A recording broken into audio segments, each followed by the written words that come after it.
Zvrchovaný Bože, v sile svojho ducha vstupujem pre Tvoju tvár. Svedomím Tvojej moci premieňam slova protirečenia na neúčinnú prázdnotu. Zasvedcujem Ti svoju myseľ, telo aj česť. Uhasí nám každý ohnivý šíp závisti a neprajnosti, umlčujem každý hlas, ktorý ma nespravodlivo odsudzuje a ničím vplyv zlých úmyslov a intríg. S nadhľadom v pravde, rozvahou a múdrosťou prijímam pokoj, ktorý prevyšuje každý ľudský rozum.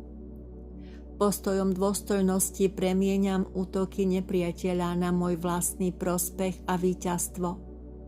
Povolávam plné uzdravenie do každej bunky môjho tela. Moje telo je silné, imunné voči toxickému prostrediu a plné vitality.